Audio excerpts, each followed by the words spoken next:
죽 한 그릇. 배움이 많든 적든 그것은 그리 중요한 게 아니다. 많이 배운 자는 그 배움을 가난하고 약한 자들을 위해 쓰고, 못 배운 자는 항시 겸허하고 순수하게 살아간다면 누가 더 낫고 못남이 없을 것이다. 김삿갓은 나흘 동안이나 굶은 몸을 이끌고 인가를 찾아 헤맸으나 가도 가도 깊은 산중이었다. 도무지 인가가 눈에 띄지 않았다.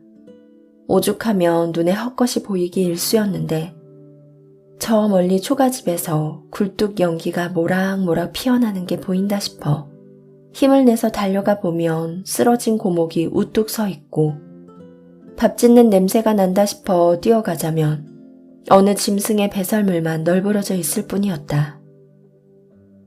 이러다간 아무도 없는 산중에서 꼼짝없이 죽고 말겠구나. 하지만 아무리 나흘째 끼니를 걸렀어도 정신만은 놓아서는 안 된다고 생각했다. 쓰러지면 그곳이 곧 무덤이 되고 말리라는 생각에 모진 마음을 먹고 힘겹게 걸음을 옮겼다. 얼마나 걸었을까? 굶은 지 닷새째로 접어드는 밤이었다. 역시 사람이 죽으라는 법은 없었다. 험준한 산세가 눈앞에 떡 버티고 있는 저만치쯤에 희미하게나마 사람이 움직이는 게 보였다. 김삿갓은 혹시 저 움직이는 물체가 사람이 아니고 맹수일지도 모른다고 생각했으나 이제는 더 피할 수조차 없는 지경이었다. 사람이면 먹을 것을 청하고 맹수라면 마지막 힘을 쏟아 혈투를 벌여서라도 기필코 그놈의 고기를 먹겠노라 각오를 다졌다. 다가가 보니 다행히도 그 물체는 사람이었다. 여보시오, 나 좀 살려주시오. 김삿갓은 숨이 잦아드는 여린 소리로 그 사람에게 말했다. 그 사람은 김삿갓과 엇비슷한 연배의 사내였는데 한껏 나무를 해서 지게에 지고 가는 중이었다. 김삿갓은 사내를 보자 비로소 살았다는 생각에 긴장이 풀렸는지 그만 실신하고 말았다. 사내는 깜짝 놀라 지고 있던 지게를 비워버리고 대신 김삿갓을 실어 집으로 돌아왔다. 이제 정신이 좀 드십니까? 김삿갓이 깨어났을 때는 이튿날 아침이었다. 사내는 밤새 김삿갓을 간호하느라 두 눈이 퀭해지고 얼굴도 매우 수척해져 있었다. 여기가 어딥니까? 여긴 저희 집이니 안심하십시오. 김삿갓의 눈앞에는 정신을 잃기 전에 마지막으로 본 그 얼굴이 다가와 있었다. 그는 그제야 자신이 죽지 않고 살아있다는 사실을 깨달았다. 정신을 차리고 한나절을 누워 몸을 추스르고 나니 이제 다시 잊고 있었던 시장기가 느껴졌다. 김삿갓은 목숨을 살려준 은혜도 갚기 전에 염치불고하고 사내에게 부탁의 말을 건넸다. 내가 곡기를 끊은 지가 오늘로 엿새가 된 것 같습니다. 미안하지만 먹을 것을 좀 주시겠습니까? 아, 이런 정신머리하고는 간호를 한답시고 식사 올리는 걸 깜빡하고 있었군요. 잠시만 기다리십시오. 금방 상을 차려 올리겠습니다. 사내는 순박하기가 이를 데 없었다. 마치 자기 형제의 병간호를 하듯 정성이 지극했다. 잠시 후 사내의 아내가 상을 차려 들고 들어왔다. 그런데 상에는 멀건 죽 한 그릇만 달랑 놓여 있었다. 그것을 보자 사내는 몸둘 바를 몰라하며 쩔쩔맸다. 기운을 차리시려면 쌀밥에 고기를 드셔야 하는데 저희가 가진 것이 워낙 없어서 대접이 말이 아닙니다. 용서하십시오. 그 말에 김삿갓은 눈물이 핑 돌았다. 이 얼마나 순수하고 진실한 마음인가. 아닙니다.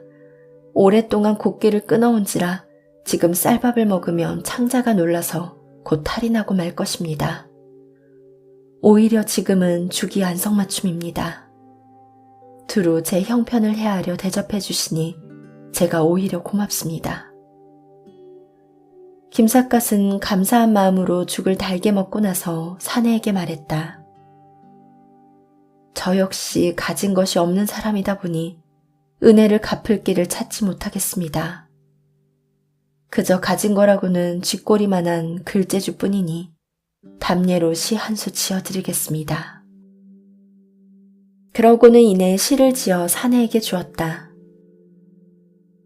네 다리 소반 위에 멀건 죽 한 그릇. 하늘에 뜬 구름 그림자가 그 속에서 함께 떠도네. 주인이여 면목 없다 말하지 마오. 나는 물속에 비치는 청산을 좋아한다오. 하지만 시를 받아든 사내는 머뭇거리며 어쩔 줄을 몰라 했다. 그의 아내 역시 안절부절 못하며 공연히 발을 굴렀다. 김삿갓이 의아해서 까닭을 물어보니 사내가 마지못해 대답했다. 실은 저희가 배우지 못해 글을 읽을 줄 모른답니다. 이렇게 귀한 선물을 주셨는데 저희가 알아먹지를 못하니 너무 죄송할 따름입니다. 아, 이렇게 순박할 수가. 김삿갓은 그들의 겸허한 마음에 고개를 숙였다.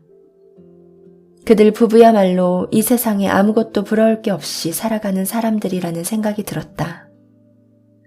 쌀밥에 고깃국도 명예와 권위 따위도 그들 앞에서는 한낱 보잘것없는 미물이요 뜬구름 같은 것이었다. 그들은 죽 한 그릇으로도 충분히 행복할 수 있는 사람들이었다.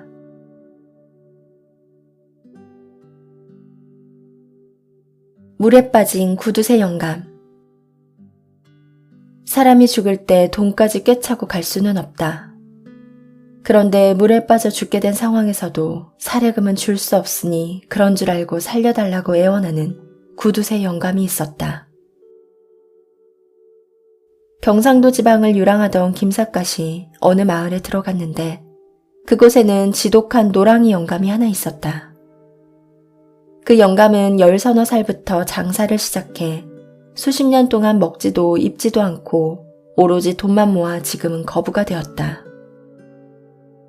마을 사람들에게 들은 바로 그 영감은 목숨과 돈 중에 어느 것을 선택하겠느냐고 하면 서슴없이 돈을 거머쥘 유인이라는 것이다. 물론 농담이지만 누가 영감의 이마에 못을 박아 넣어도 아프다는 말 대신 쇠부치를 얻게 됐으니 이게 웬 횡재냐 하며 오히려 좋아할 사람이라는 것이다. 아무리 돈이 좋기로써니 자기 목숨이 끊어질지도 모르는 상황에서 그런 말을 한다는 걸 보면 그 영감이 얼마나 구두쇠인지는 짐작이 가고도 남는 일이었다. 김삿갓은 구두쇠 영감을 한번 만나보았으면 좋겠다 싶었는데 마침 영감이 볼 일이 있어 강 건넌 마을로 간다는 사실을 알게 되었다. 김삿갓은 일찌감치 나루터로 가 영감을 기다렸다. 그런데 어찌된 일인지 사람들이 모두 배에 오를 때까지 구두쇠 영감은 나타나지 않는 것이었다.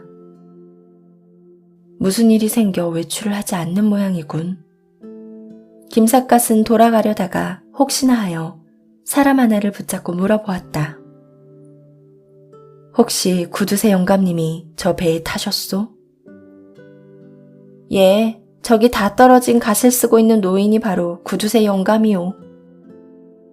김삿갓이 배에 탄 사람들을 잘 들여다보니 과연 거지 행색이나 다름없는 노인 하나가 배 가장자리에 앉아 있었다. 영감의 행색은 말 그대로 거지 차림이었다. 김삿갓 자신도 입성이 거지와 다를 바 없었으나 그보다도 영감이 더하면 더했지 나은 게 없었다.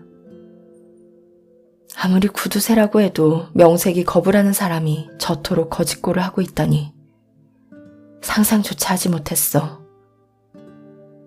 김삿갓은 서둘러 배에 올라 영감의 옆에 앉았다.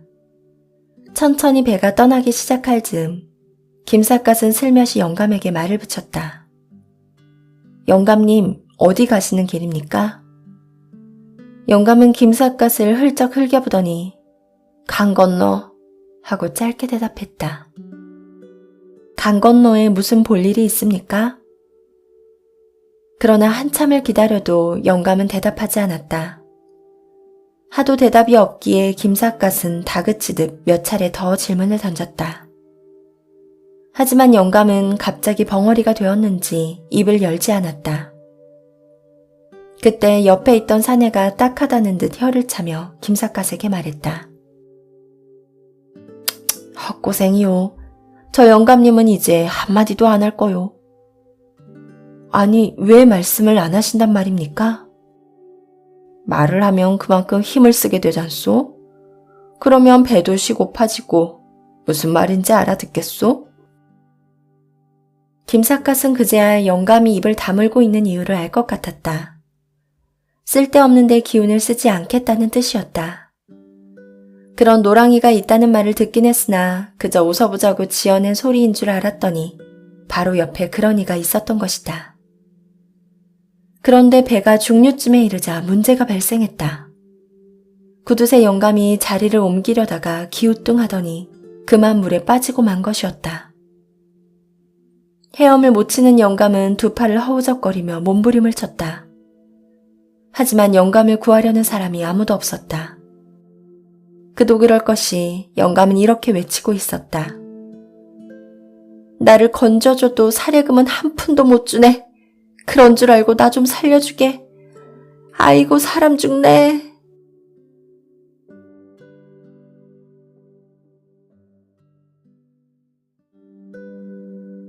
죽 한 그릇. 배움이 많든 적든 그것은 그리 중요한 게 아니다. 많이 배운 자는 그 배움을 가난하고 약한 자들을 위해 쓰고 못 배운 자는 항시 겸허하고 순수하게 살아간다면 누가 더 낫고 못남이 없을 것이다. 김삿갓은 나흘 동안이나 굶은 몸을 이끌고 인가를 찾아 헤맸으나 가도 가도 깊은 산중이었다. 도무지 인가가 눈에 띄지 않았다. 오죽하면 눈에 헛것이 보이기 일쑤였는데 저 멀리 초가집에서 굴뚝 연기가 모락모락 피어나는 게 보인다 싶어 힘을 내서 달려가 보면 쓰러진 고목이 우뚝 서 있고 밥 짓는 냄새가 난다 싶어 뛰어가자면 어느 짐승의 배설물만 널브러져 있을 뿐이었다. 이러다간 아무도 없는 산중에서 꼼짝없이 죽고 말겠구나. 하지만 아무리 나흘째 끼니를 걸렀어도 정신만은 놓아서는 안 된다고 생각했다. 쓰러지면 그곳이 곧 무덤이 되고 말리라는 생각에 모진 마음을 먹고 힘겹게 걸음을 옮겼다. 얼마나 걸었을까? 굶은 지 닷새째로 접어드는 밤이었다. 역시 사람이 죽으라는 법은 없었다. 험준한 산세가 눈앞에 떡 버티고 있는 저만치쯤에 희미하게나마 사람이 움직이는 게 보였다. 김삿갓은 혹시 저 움직이는 물체가 사람이 아니고 맹수일지도 모른다고 생각했으나 이제는 더 피할 수조차 없는 지경이었다. 사람이면 먹을 것을 청하고 맹수라면 마지막 힘을 쏟아 혈투를 벌여서라도 기필코 그놈의 고기를 먹겠노라 각오를 다졌다. 다가가 보니 다행히도 그 물체는 사람이었다. 여보시오, 나 좀 살려주시오. 김삿갓은 숨이 잦아드는 여린 소리로 그 사람에게 말했다. 그 사람은 김삿갓과 엇비슷한 연배의 사내였는데 한껏 나무를 해서 지게에 지고 가는 중이었다. 김삿갓은 사내를 보자 비로소 살았다는 생각에 긴장이 풀렸는지 그만 실신하고 말았다. 사내는 깜짝 놀라 지고 있던 지게를 비워버리고 대신 김삿갓을 실어 집으로 돌아왔다. 이제 정신이 좀 드십니까? 김삿갓이 깨어났을 때는 이튿날 아침이었다. 사내는 밤새 김삿갓을 간호하느라 두 눈이 퀭해지고 얼굴도 매우 수척해져 있었다. 여기가 어딥니까? 여긴 저희 집이니 안심하십시오. 김삿갓의 눈앞에는 정신을 잃기 전에 마지막으로 본 그 얼굴이 다가와 있었다. 그는 그제야 자신이 죽지 않고 살아있다는 사실을 깨달았다. 정신을 차리고 한나절을 누워 몸을 추스르고 나니 이제 다시 잊고 있었던 시장기가 느껴졌다. 김삿갓은 목숨을 살려준 은혜도 갚기 전에 염치불고하고 사내에게 부탁의 말을 건넸다. 내가 곡기를 끄는 지가 오늘로 엿새가 된 것 같습니다. 미안하지만 먹을 것을 좀 주시겠습니까? 아, 이런 정신머리하고는 간호를 한답시고 식사 올리는 걸 깜빡하고 있었군요. 잠시만 기다리십시오. 금방 상을 차려 올리겠습니다. 사내는 순박하기가 이를 데 없었다. 마치 자기 형제의 병간호를 하듯 정성이 지극했다. 잠시 후 사내의 아내가 상을 차려 들고 들어왔다. 그런데 상에는 멀건죽 한 그릇만 달랑 놓여 있었다. 그것을 보자 사내는 몸둘 바를 몰라하며 쩔쩔맸다. 기운을 차리시려면 쌀밥에 고기를 드셔야 하는데 저희가 가진 것이 워낙 없어서 대접이 말이 아닙니다. 용서하십시오. 그 말에 김삿갓은 눈물이 핑 돌았다. 이 얼마나 순수하고 진실한 마음인가. 아닙니다. 오랫동안 곡기를 끊어온지라 지금 쌀밥을 먹으면 창자가 놀라서 곧 탈이 나고 말 것입니다. 오히려 지금은 죽이 안성맞춤입니다. 두루 제 형편을 헤아려 대접해 주시니 제가 오히려 고맙습니다. 김삿갓은 감사한 마음으로 죽을 달게 먹고 나서 사내에게 말했다. 저 역시 가진 것이 없는 사람이다 보니 은혜를 갚을 길을 찾지 못하겠습니다. 그저 가진 거라고는 쥐꼬리만한 글재주뿐이니 답례로 시 한 수 지어드리겠습니다. 그러고는 이내 시를 지어 사내에게 주었다. 네 다리 소반 위에 멀건 죽 한 그릇. 하늘에 뜬 구름 그림자가 그 속에서 함께 떠도네. 주인이여 면목 없다 말하지 마오. 나는 물속에 비치는 청산을 좋아한다오. 하지만 시를 받아든 사내는 머뭇거리며 어쩔 줄을 몰라 했다. 그의 아내 역시 안절부절 못하며 공연히 발을 굴렀다. 김삿갓이 의아해서 까닭을 물어보니 사내가 마지못해 대답했다. 실은 저희가 배우지 못해 글을 읽을 줄 모른답니다. 이렇게 귀한 선물을 주셨는데 저희가 알아먹지를 못하니 너무 죄송할 따름입니다. 아, 이렇게 순박할 수가. 김삿갓은 그들의 겸허한 마음에 고개를 숙였다. 그들 부부야말로 이 세상에 아무것도 부러울 게 없이 살아가는 사람들이라는 생각이 들었다. 쌀밥에 고깃국도 명예와 권위 따위도 그들 앞에서는 한낱 보잘것없는 미물이요 뜬구름 같은 것이었다. 그들은 죽 한 그릇으로도 충분히 행복할 수 있는 사람들이었다.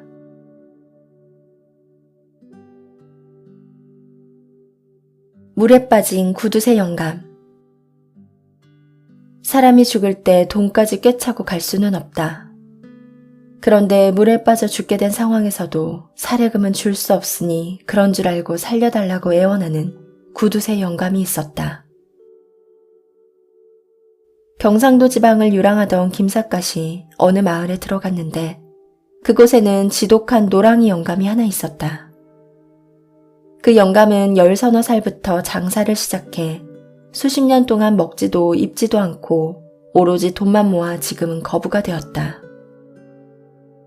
마을 사람들에게 들은 바로 그 영감은 목숨과 돈 중에 어느 것을 선택하겠느냐고 하면 서슴없이 돈을 거머쥘 유인이라는 것이다. 물론 농담이지만 누가 영감의 이마에 못을 박아 넣어도 아프다는 말 대신 쇠부치를 얻게 됐으니 이게 웬 횡재냐 하며 오히려 좋아할 사람이라는 것이다. 아무리 돈이 좋기로써니 자기 목숨이 끊어질지도 모르는 상황에서 그런 말을 한다는 걸 보면 그 영감이 얼마나 구두쇠인지는 짐작이 가고도 남는 일이었다. 김삿갓은 구두쇠 영감을 한번 만나보았으면 좋겠다 싶었는데 마침 영감이 볼 일이 있어 강 건넌 마을로 간다는 사실을 알게 되었다. 김삿갓은 일찌감치 나루터로 가 영감을 기다렸다. 그런데 어찌된 일인지 사람들이 모두 배에 오를 때까지 구두쇠 영감은 나타나지 않는 것이었다. 무슨 일이 생겨 외출을 하지 않는 모양이군. 김삿갓은 돌아가려다가 혹시나 하여 사람 하나를 붙잡고 물어보았다. 혹시 구두쇠 영감님이 저 배에 타셨소? 예, 저기 다 떨어진 갓을 쓰고 있는 노인이 바로 구두쇠 영감이요. 김삿갓이 배에 탄 사람들을 잘 들여다보니 과연 거지 행색이나 다름없는 노인 하나가 배 가장자리에 앉아 있었다. 영감의 행색은 말 그대로 거지 차림이었다. 김삿갓 자신도 입성이 거지와 다를 바 없었으나 그보다도 영감이 더하면 더했지 나은 게 없었다. 아무리 구두쇠라고 해도 명색이 거부라는 사람이 저토록 거짓골을 하고 있다니 상상조차 하지 못했어. 김삿갓은 서둘러 배에 올라 영감의 옆에 앉았다. 천천히 배가 떠나기 시작할 즈음 김삿갓은 슬며시 영감에게 말을 붙였다. 영감님, 어디 가시는 길입니까? 영감은 김삿갓을 흘쩍 흘겨보더니 강 건너 하고 짧게 대답했다. 강 건너에 무슨 볼 일이 있습니까? 그러나 한참을 기다려도 영감은 대답하지 않았다. 하도 대답이 없기에 김삿갓은 다그치듯 몇 차례 더 질문을 던졌다. 하지만 영감은 갑자기 벙어리가 되었는지 입을 열지 않았다. 그때 옆에 있던 사내가 딱하다는 듯 혀를 차며 김삿갓에게 말했다. 헛고생이요. 저 영감님은 이제 한마디도 안 할 거요. 아니, 왜 말씀을 안 하신단 말입니까? 말을 하면 그만큼 힘을 쓰게 되잖소? 그러면 배도 쉬고 파지고 무슨 말인지 알아듣겠소? 김삿갓은 그제야 영감이 입을 다물고 있는 이유를 알 것 같았다. 쓸데없는 데 기운을 쓰지 않겠다는 뜻이었다. 그런 노랑이가 있다는 말을 듣긴 했으나 그저 웃어보자고 지어낸 소리인 줄 알았더니 바로 옆에 그런 이가 있었던 것이다. 그런데 배가 중류쯤에 이르자 문제가 발생했다. 구두쇠 영감이 자리를 옮기려다가 기우뚱하더니 그만 물에 빠지고 만 것이었다. 헤엄을 못 치는 영감은 두 팔을 허우적거리며 몸부림을 쳤다. 하지만 영감을 구하려는 사람이 아무도 없었다. 그도 그럴 것이 영감은 이렇게 외치고 있었다. 나를 건져줘도 사례금은 한 푼도 못 주네. 그런 줄 알고 나 좀 살려주게. 아이고 사람 죽네.